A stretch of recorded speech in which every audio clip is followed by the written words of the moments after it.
17/9/2025 புதன்கிழமை ஏகாதசி புரட்டாசி மாதத்தோட 1ஆம் தேதி. இது இன்னுமே விசேஷமான ஒரு நாள். நாளைய நாளை தவற விடாதீங்க. நாளை நீங்க செய்யக்கூடிய எளிமையான பரிகாரம் உங்கள் வாழ்க்கையில் பொருளாதாரத்தில் நல்ல முன்னேற்றத்தை ஏற்படுத்தி கொடுக்கும்.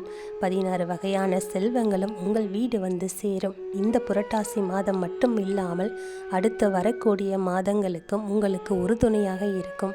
அந்த அளவிற்கு சக்தி வாய்ந்த ஒரு நாள் தான் நாளைய தினம். இப்படிப்பட்ட சிறப்பு வாய்ந்த நாளில் நிலைவாசலில் செய்யக்கூடிய இந்த ஒரு பரிகாரத்தை நீங்கள் செய்யும் பொழுது எல்லா நன்மைகளும் உங்கள் வீடு தேடி வரும். இந்த பரிகாரத்தை நீங்கள் உங்கள் வீட்டிலிருந்து தான் செய்யணும். அதே மாதிரி காலையில் எழுந்து குளிச்சதுக்கு அப்புறம் தான் இந்த பரிகாரத்தை செய்ய வேண்டும். மற்றபடி வேறு எந்த கட்டுப்பாடுகளும் இந்த பரிகாரத்துக்கு கிடையாது.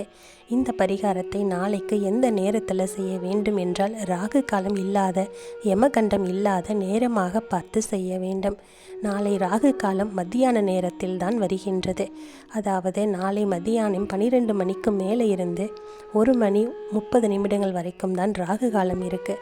அதனால் அந்த நேரத்தை தவிர்த்து விடுவது நல்லது. இந்த பரிகாரத்தை பொறுத்த அளவிற்கு நீங்கள் காலை நேரத்திலேயே செய்வது கூடுதல் சிறப்பு. அதுலேயும் நாளைக்கு காலையில் 7:30 மணியில் இருந்து 9 மணிக்குள்ளே நமக்கு யமகண்டம் இருக்குது. அதனால் யமகண்ட நேரத்தை தவிர்த்து விட்டு காலையில் பிரம்ம முகூர்த்த நேரத்தில் ஆரம்பித்து இந்த பரிகாரத்தை நீங்கள் செஞ்சு முடிச்சிருங்க. இப்படி காலையில் செய்ய முடியாதுன்னு சொல்கிறவங்க நாளைக்கு சாயங்காலம் விளக்கேற்றி வைக்கக்கூடிய அந்த நேரத்தில் கூட, அதாவது 5 மணியிலிருந்து 7 மணிக்குள்ளே கூட இந்த பரிகாரத்தை நீங்கள் செய்யலாம். இந்த பரிகாரத்திற்கு தேவையான ஒரே ஒரு பொருள், அது பச்சை கற்பூரம் தான். பச்சை கற்பூரத்தோட வாசம் மகாலட்சுமி தாயாருக்கு மிகவும் பிடித்தமான ஒரு வாசம். பச்சை கற்பூரம் எங்கு இருக்கிறதோ அங்கு தாயார் நிரந்தரமாக வாசம் செய்வாங்கன்னே சொல்லலாம். பச்சை கற்பூரம் மட்டும்தான் நமக்கு தேவையான ஒரு பொருள். வேறு எதுவுமே நமக்கு தேவை கிடையாது. சரி, இந்த பச்சை கற்பூரத்தை என்ன செய்யலாம்?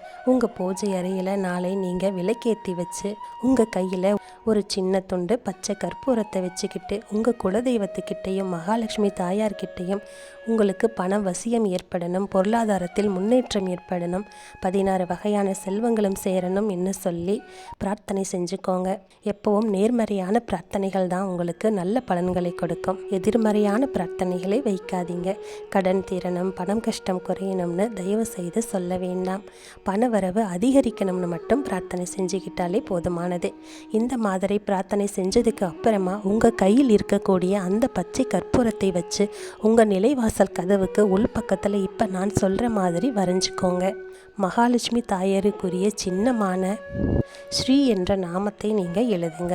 நிலைவாசல் கதவுக்கு உள்பக்கத்தில் மட்டும்தான் இப்போ நான் சொன்ன இந்த மாதிரியான ஒரு எழுத்தை நீங்கள் எழுத வேண்டும். பச்சை கற்பூரத்தை வைத்து தான் எழுத வேண்டும். இப்படி நீங்கள் எழுதி வைக்கும் பொழுது உங்களுடைய தேவைகள் எல்லாமே நிறைவேறும். மகாலட்சுமி தாயாரோட பெருமாளோட இந்த ஆசீர்வாதம் உங்களுக்கு பரிபூரணமாக கிடைக்கும். இதை நீங்கள் வரையும் போது பெருமாளும் மகாலட்சுமியும் உங்கள் வீடு தேடி வருவாங்க. பச்சை கற்பூரத்தினுடைய வாசம் வீசக்கூடிய இடத்தில் பெருமாளும் தாயாரும் நிச்சயமாக வாசம் செய்வாங்க. இந்த மாதிரி நீங்கள் பரிகாரத்தை செய்யும்போது யாருக்குமே தெரியாமல் செய்கிறது மிகவும் நல்லது. சில விஷயங்கள் நம்ம ரகசியமாக செய்யும்போது அதற்கான முழு பலனும் நமக்கு கிடைக்கும். நிச்சயமாக இது உங்களுக்கு நல்ல பலனை தரும்.